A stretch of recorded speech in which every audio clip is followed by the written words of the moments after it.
Teenmar Mallanna garu election commission of ఇండియాకు ఒక affidavit submit చేశారు. ఆ అఫిడవిట్ లో ఆయన మీద 56 కేసులు ఉన్నాయి. మీరు ఆ కేసుల వివరాలు చెప్తే ఇవాళ అన్నం తినరు. చెప్పాలా? లంచ్ ఉందా సార్? లంచ్ ఉందా? లంచ్. సో ఆ వివరాలు మీకు చెప్పాలి. ఇది చాలా ఇంపార్టెంట్. ఎందుకంటే మన భవితవ్యం గురించి ఆలోచించే వ్యక్తులు, మన భవితవ్యాన్ని మార్చే వ్యక్తులు, మన చదువు గురించి ఆలోచించే వ్యక్తులు, మన ఉద్యోగాల గురించి ఆలోచించే వ్యక్తులు, రేపు పుట్టబోయే బిడ్డల భవిష్యత్తు గురించి ఆలోచించే వ్యక్తుల గుణగణాలు తెలుసుకునే హక్కు పౌరులుగా మనకు రాజ్యాంగం ఇచ్చింది.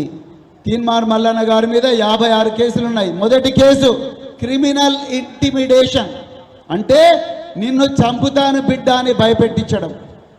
రెండవది మహిళల ఫోటోగ్రాఫ్స్ గూగుల్ నుంచి డౌన్లోడ్ చేసి వాటిని మార్పు చేసి వాటిని ఫేస్బుక్లో పెట్టి వాటిని యూట్యూబ్లో పెట్టి మరి ప్రజలకు ప్రచారం చేయడం. మూడవది మీ కన్సెంట్ లేకుండా, ఇక్కడ చాలామంది గర్ల్స్ అండ్ బాయ్స్ ఉన్నారు, మీ కన్సెంట్ లేకుండా మీ మొబైల్ నెంబర్ను నేను నా ఫేస్బుక్లో నా వాల్ మీద పోస్ట్ చేస్తే, నా ట్విట్టర్ హ్యాండిల్లో పోస్ట్ చేస్తే, లేకపోతే నా యూట్యూబ్ అకౌంట్లో పోస్ట్ చేసి మీకేమన్నా కావాలంటే ఈ అమ్మాయిని సంప్రదించండి, ఈ అబ్బాయిని సంప్రదించండి అంటే ఎట్లుంటుంది మన బాధ?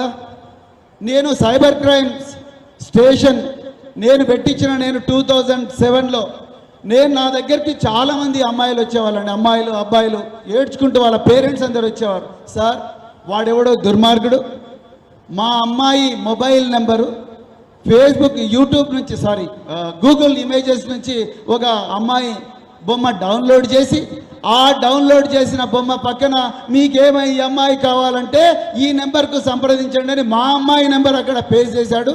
చేస్తే మా అమ్మాయి కావాల్సిన పెళ్లి ఆగిపోయింది సార్ అని తల్లిదండ్రులు కన్నీరు మున్నీరుగా విలపించేవాళ్ళు. ఆర్ఎస్ ప్రవీణ్ కుమార్. ఇక ఆయన కథ అయినది నేను గతంలోనే చెప్పిన, రాజేందర్ అని ఇప్పుడు గుర్తు చేసింది. కానీ ఆయన బిఎస్పీలోకి వచ్చినప్పుడు ఈయన రాలేరో వాడు దోలినరో అని చెప్పిన.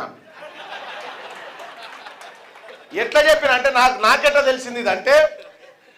తెలిసిందంటే కేసీఆర్ ఇంకొక స్ట్రాటజిస్ట్ ఇద్దరు కలిసి ఫామ్ హౌస్లో కూర్చొని రాబోయే ఎన్నికలు ఎట్లా ఎదుర్కొందామంటే నిరుద్యోగులు యువకుల ఓట్లు కనుక డివిజన్ చేయగలిగితే మళ్ళీ మనం గెలుస్తాం అనేది వీళ్ళ స్ట్రాటజీలో భాగం.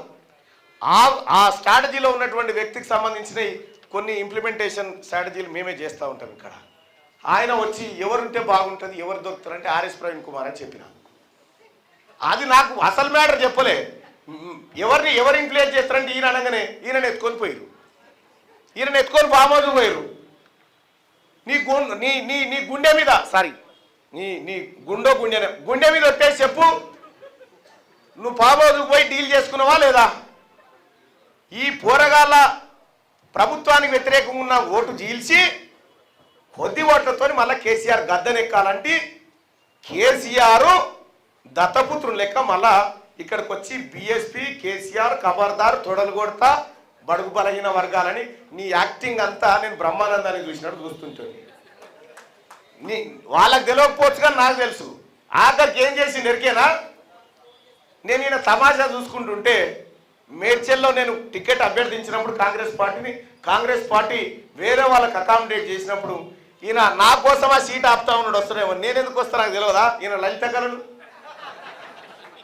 బాజప్తా కాంగ్రెస్ పార్టీకే ఓటేయమని చెప్పిన. ఎందుకంటే ఈ రాష్ట్రంలో అధికారంలోకి రావాల్సింది కాంగ్రెస్ పార్టీ అని చెప్పి.